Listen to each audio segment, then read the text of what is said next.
തിരുവനന്തപുരത്ത് നിന്ന് മസ്കറ്റിലേക്ക് ഇന്ന് രാവിലെ 8:30 പുറപ്പെടേണ്ടിരുന്ന എയർ ഇന്ത്യ എക്സ്പ്രസിന്റെ വിമാനം സാങ്കേതിക തകരാറ് മൂലം 2 മണിക്കൂർ വൈകി മാത്രമേ പറക്കുകയുള്ളൂ എന്നുള്ളൊരു അറിയിപ്പാണ് ആദ്യം വന്നത്.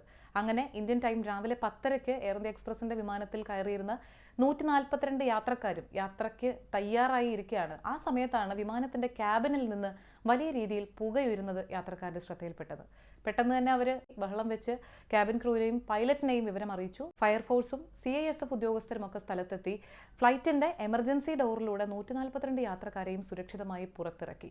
ഇതിൽ എയർ ഇന്ത്യ എക്സ്പ്രസ് നൽകുന്ന ഒരു വിശദീകരണം, പരിഭ്രമിക്കേണ്ടതായ പ്രശ്നങ്ങളൊന്നും അവിടെ ഉണ്ടായിട്ടില്ല, പെട്ടെന്ന് തന്നെ ആ ഒരു സാങ്കേതിക പ്രശ്നം പരിഹരിച്ച് ഫ്ലൈറ്റ് യാത്ര തുടരും എന്ന് തന്നെയാണ്. വൈകിപ്പറക്കലും സാങ്കേതിക തകരാറും ഭക്ഷണത്തിൽ പാറ്റയെ കാണലും ഉൾപ്പെടെയുള്ള പ്രശ്നങ്ങൾ എയർ ഇന്ത്യ എക്സ്പ്രസ് ആവർത്തിക്കുമ്പോഴും അതേ വിമാനത്തിൽ തന്നെ ടിക്കറ്റ് എടുക്കാൻ നമ്മൾ പ്രവാസികൾ നിർബന്ധിതരാവുകയാണ്. ചിന്തിക്കേണ്ട ഒരു വിഷയം തന്നെ. Oman Malayalam special updates 2024 October 4 വെള്ളിയാഴ്ച.